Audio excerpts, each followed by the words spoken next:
बिस्मिल्लाहिर्रहमानिर्रहीम। अस्सलाम वालेकुम नाज़रीन, आप यूट्यूब चैनल देख रहे हैं। मैं इमरान खान हूँ। ये वीलॉग इम्पॉर्टेंट है। आज 9 सितंबर का दिन है और जो 10 सितंबर आने जा रहा है वो बहुत अहम है। इमरान खान साहब उसमें कोई बड़ी अनाउंसमेंट करने जा रहे हैं। पहले जो उनका ट्वीट है उसको आप देखें। टुमारो और Gujranwala jalsa will be the last of our present phase of Haqiqi Azadi movement. I will announce the next critical phase at the jalsa. Imported हुकूमत and its handlers are so petrified that nation is standing firmly behind Pakistan Tehreek-e-Insaf. They are desperately moving on -1 formula. ये इमरान खान साहब ने tweet किया। वो ये बता रहे हैं कि जो गुजरावाला वाला जलसा होने जा रहा है हफ्ते की रात को, ये जो अभी हकीकी आज़ादी मूवमेंट चल रही है पाकिस्तान तहरीक-ए-इंसाफ की, इस फेज़ का ये आखिरी जलसा है जो गुजरावाला में इमरान खान साहब करने जा रहे हैं। शेखुपुरे वाला कैंसिल कर दिया गया है। कुछ और जलसे हैं उनको भी अभी बीच में से निकाल दिया गया है क्योंकि 25 सितंबर को इलेक्शन खत्म कर दिया गया है। अमली तौर पे इमरान खान को 9 हलकों में इलेक्शन नहीं लड़ने दिया जाएगा। यह फैसला कहीं बहुत ऊपर बैठे हुए ताकतवर लोगों ने कर दिया है क्योंकि वो ताकतवर लोग इतनी बेइज्जती बर्दाश्त नहीं कर सकते कि जिस आदमी को निकाला गया है वो हर दफा जीत जाता है। यानी जिसको हमने निकाला, जिसको रेजीम चेंज ऑपरेशन के जरिए से जिसकी हुकूमत को गिराया गया, चाहे पाकिस्तान की मईशत भी बेहतर थी, एक्सपोर्ट्स भी बेहतर थी, महंगाई भी कंट्रोल में थी, हालात बेहतर थे, पाकिस्तान आगे बढ़ रहा था, वो सारी चीजें पसे-पुश डालते हुए जिद और अना की बुनियाद के ऊपर हमने जिस आदमी की हुकूमत को गिराया है वो आदमी हर मैदान में, हर महाज पर हमें शिकस्त दे रहा है।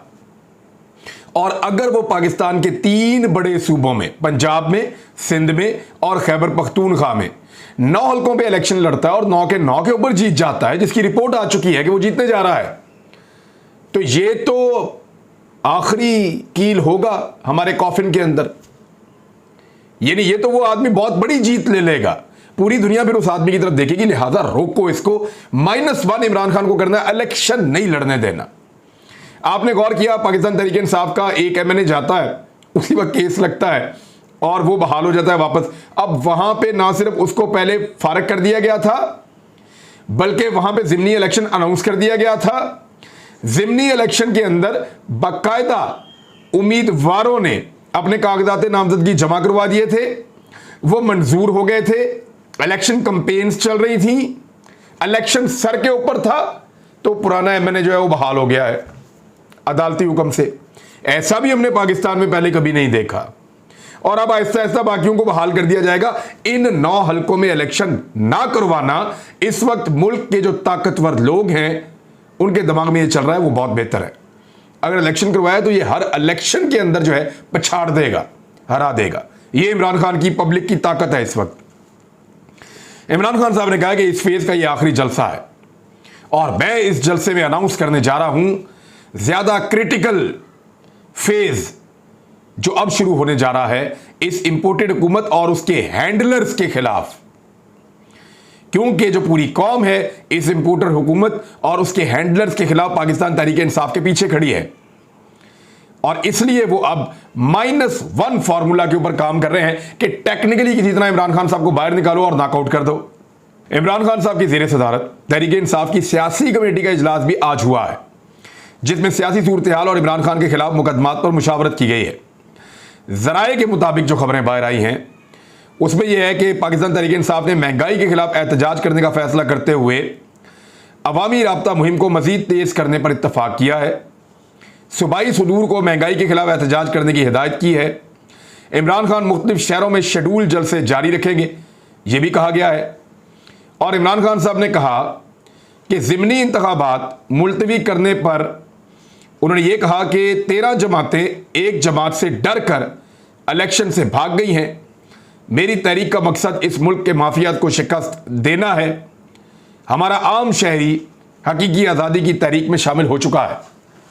इमरान खान साहब को उनके साथियों ने यह बताया कि खान साहब ये पहले ही तय हो गया था और उन तक ये इंफॉर्मेशन भी पहुंची थी कि आपको जीतने नहीं देना, लेकिन जब ये नज़र आ गया कि इमरान खान साहब 9 के 9 हलकों में स्टेट वे जीत रहे हैं तो पीडीएम की तमाम जमातों ने अपने सहूलतकारों से रब्ता किया, आपस में मुशावरत की और उसके बाद क्योंकि इलेक्शन कमीशन ऑफ पाकिस्तान के ऊपर ये इल्ज़ाम बार बार लगता है कि वो पीडीएम को बहुत सपोर्ट करता है, तो उसके ज़रिए से सैलाब के बहाने इमरान खान से डर के इलेक्शन मुलतवी कर दिया गया है कि ये इलेक्शन अब ज़िमनी नहीं होगा।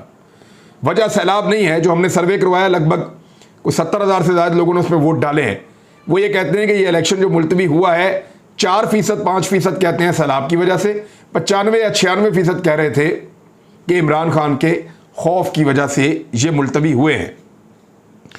अक़वाम मुत्तहिदा के सेक्रेटरी जनरल गुतरेस जो हैं वो पाकिस्तान में आए हैं, सबसे मिले हैं। उन्होंने कहा जी बहुत बड़ा नुकसान हुआ है पाकिस्तान को, आलमी बरादरी को फौरी तौर पे पाकिस्तान की मदद करनी चाहिए, सैलाब मुतासरीन की मदद करनी चाहिए।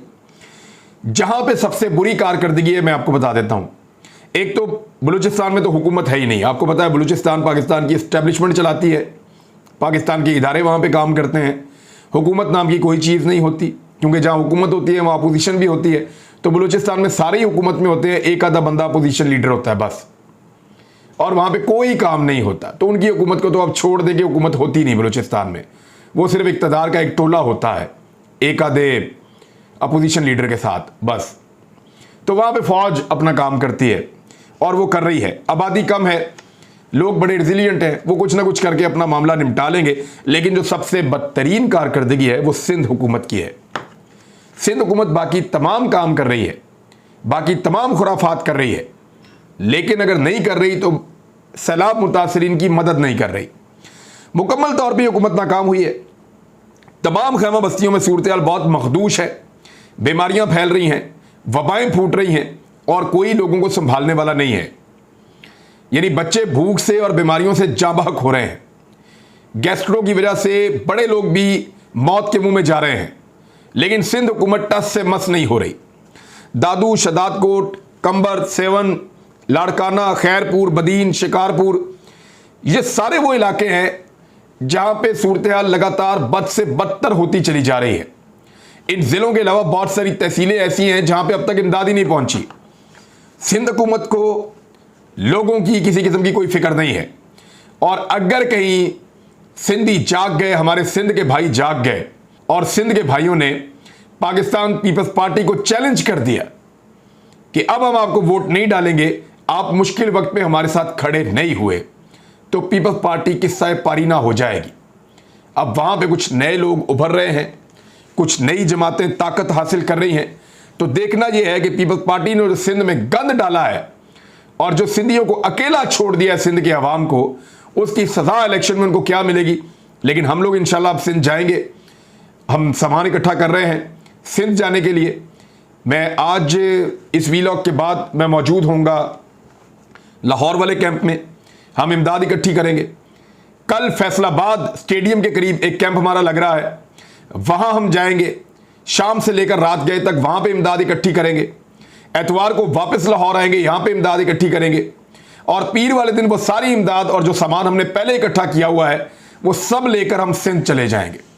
और सिंध के लोगों के लिए हमारी कोशिश है ज़्यादा से ज़्यादा राशन, मच्छरदानियाँ, अद्वियात, खैमे, ये चीज़ें हम वहाँ पे पहुँचाएँ, और उसके लिए हम काम कर रहे हैं। पंजाब की हुकूमत ने भी कोई काम नहीं किया।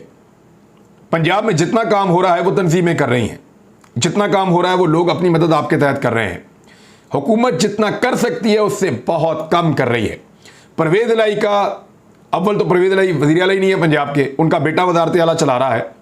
इस वक्त पंजाब की वज़ारत आला अमली तौर पे मुन्नस इलाही चला रहा है। जितने इकदाम पंजाब में हो रहे हैं सारे मुन्नस इलाही कर रहा है। जितना पंजाब हुकूमत का कंट्रोल है वो मुन्नस इलाही के हाथ में है। तो पंजाब की चाबी एक मुन्नस इलाही के हाथ में है। परवेज़ इलाही साहब का ना इतना स्टेमिना है, ना वो काम कर पाते हैं, ना वो अमली तौर पे कोई काम कर रहे हैं। लिहाजा परवेज़ इलाही के पास पंजाब नहीं है, पंजाब मुन्नस इलाही के पास है।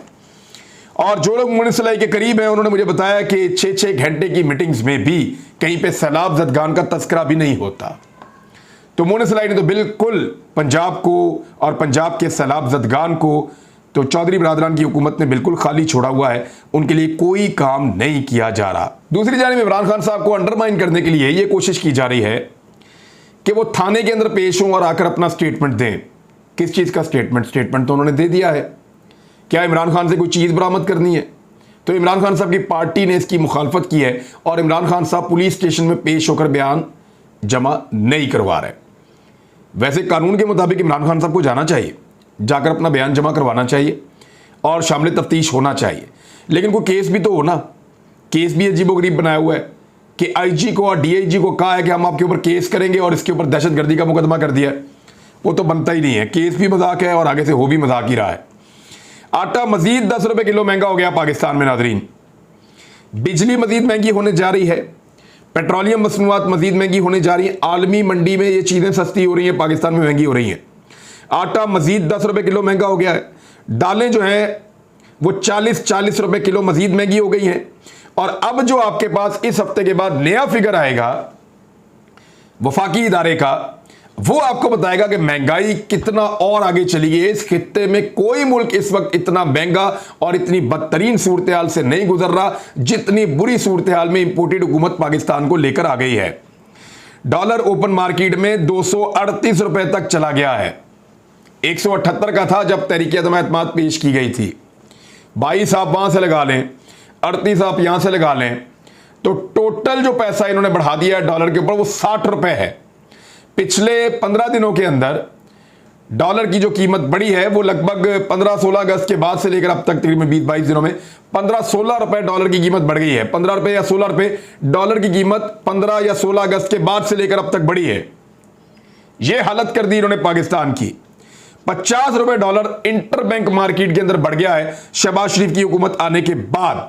और ऐसी सूरत हाल में बजाय इसके कि इस इंपोर्टेड हुकूमत से जान छुड़वा के पाकिस्तान में इंतखाबात करवाए जाए, आम इलेक्शंस का ऐलान किया जाए और लोगों को जान छुड़वा के अपनी मर्जी की हुकूमत बनाने की इजाजत दी जाए, यहां प्लान क्या किया जा रहा है ताकतवर लोगों की जानिब से कि इमरान खान को माइनस कर दो किसी तरीके से, ताकि हमारी जिद को और हमारी अना को ठेस ना पहुंचे। वजह क्या है जरा समझिए इसको। 70 साल से कुछ तबकात इस मुल्क के ऊपर हुकूमत कर रहे हैं। समझ तो आप गए होंगे, मुल्क उनके कंट्रोल में, उनकी मुट्ठी में है। पहली मर्तबा अवाम उनकी मुट्ठी को खोल रही है। अवाम ने यहां से पकड़ लिया कलाई से, अवाम उनकी मुट्ठी को खोल रही है और अवाम कह रही है कि अब यह मुल्क आपकी मुट्ठी में मजीद नहीं रह सकता, हम आपकी मुट्ठी को खोलेंगे, इसमें से पाकिस्तान को छुड़वाएंगे।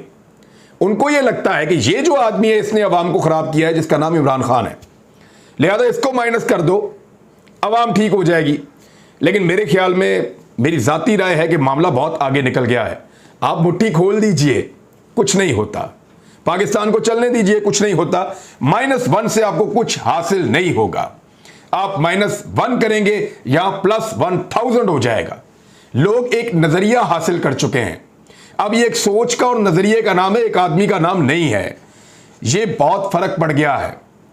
अब 70 साल वाली मौजें नहीं रह सकती हमेशा। मामलात को ठीक कीजिए।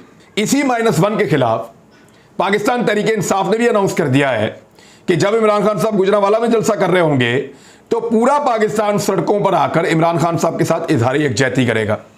असद उमर साहब ने इसके बारे में ट्वीट किया, दीगर लोगों ने इसके बारे में ट्वीट किया और असद उमर साहब ने कहा कल शाम 7 बजे तमाम पाकिस्तान में इमरान खान के साथ इजहार यकजहती के लिए इज्तिमा होगा। सारी पार्टी और कौम अपने कप्तान के साथ खड़ी है। तो साथ ही साथ अब एक नया मोमेंटम बन रहा है। क्या इमरान खान साहब इस्लामाबाद की जानिब जाने वाले हैं? क्योंकि उनकी पंजाब हुकूमत गिराने की भी कोशिश हो रही है। सिर्फ चौधरी परवेज इलाही का थोड़ा सा मामला जो है वो हैंडल करना पड़ेगा और आपको पता है चौधरी परवेज इलाही कोई इतने मजबूत आदमी नहीं है, तो ये पंजाब हुकूमत गिर भी सकती है। मगर पाकिस्तानी बार बार सड़कों पर आकर तमाम मनसूबों को नाकाम बना देते हैं और इस मरतबा दोबारा एक ऐसी कॉल दी गई है। आप हो सकता है ये वीडियो 9 सितंबर को सुन रहे हो या 10 सितंबर को, लेकिन 10 सितंबर की शाम 7 बजे पूरा पाकिस्तान इमरान खान साहब की कॉल पर बाहर निकलने वाला है। मरियम नवाज साहिबा के 2 ट्वीट्स मैं आपको सिर्फ बता देता हूं और वो पढ़ने के बाद हमेशा की तरह जैसा मुझे लगा वैसे ही आपको लगेगा। ज़रा मरियम साहिबा के ये ट्वीट्स आप देख लें। मरियम नवाज साहिबा को ज़फ़र नकवी साहब लिखते हैं कि एक बंदे ने मुझे कॉल की, नकवी साहब मेरा 16 यूनिट का 1000 रुपये बिजली का बिल आया है, आप बराए करम शहबाज शरीफ और मरियम नवाज को बता दें। उनकी आवाज़ से यूँ लग रहा था कि 1000 रुपये उनकी कुल कायनात थी जो बिजली के बिल की नज़र हो गए। तो मरियम नवाज साहिबा ने उस पर सिर्फ ट्वीट किया, उफ ये क्या बात हुई। ओ भाई बिजली की कीमत बढ़ाएं आप, अवाम को पीसें आप, अवाम को तकलीफ दें आप। याद नहीं मिफ्ता इस्माइल ने क्या कहा था, उन्होंने कहा था कि बिजली का यूनिट 11 रुपए का होना चाहिए। जब इमरान खान साहब ने 18 रुपए का किया था ना, 23 रुपए से कम करके, इमरान खान साहब ने 23 रुपए से कम करके बिजली का यूनिट किया 18 रुपए का। मिफ्ता इस्माइल ने कहा जी ये 11 रुपए का होना चाहिए, और मिफ्ता इस्माइल ने आने के बाद 11 का करना था 55 का कर दिया है, यानी जितने का करना था उससे 5 गुना ज्यादा। अब उफ करके क्या मतलब है? आपकी अपनी हुकूमत है, बिजली सस्ती करें, उफ करके ना दिखाएं। दूसरा, मरियम नवाज का ट्वीट। एक गांव की मस्जिद में जुम्मतुल मुबारक की नमाज पढ़ने की तौफीक मिली। जमात से पहले मस्जिद की इंतजामिया ने नमाजियों को बताया कि माहाना बिजली बिल रूटीन से बहुत ज़्यादा आ रहा है और इस दफ़ा मस्जिद का बिल मस्जिद का जनरेटर बेचकर अदा किया गया है। ये अजहर नसीम साहब हैं PMLN के। मुझे तो लगता है मरियम नवाज साहबा ये ट्वीट करवाती हैं, फिर शहबाज शरीफ को और मिफ्ता इस्माइल को तकलीफ देने के लिए उसको रीट्वीट करके उसके ऊपर अपने कमेंट देती हैं। ये मजाक उड़ा रहे हैं एक दूसरे को, और जो कमर टूट रही है वो आम आदमी की टूट रही है। बिल आम आदमी को आ रहा है, ये उसके ऊपर भी अपनी सियासतें कर रहे हैं। अजीब बेशरम सियासत है पाकिस्तान की। मरियम नवाज साहबा लिखती हैं कि have sent this tweet to everyone I know in the government. देखते हैं कि मरियम नवाज के ट्वीट के बाद क्या मस्जिदों के बिल माफ हो जाते हैं। देखते हैं कि मरियम नवाज के ट्वीट के बाद ये जो 55 रुपए वाला यूनिट है ये वापस 11 रुपए पे जाता है या नहीं जाता। अब तक के लिए इतने, अपना ख्याल रखिएगा, अपने इस चैनल का भी। अल्लाह हाफिज।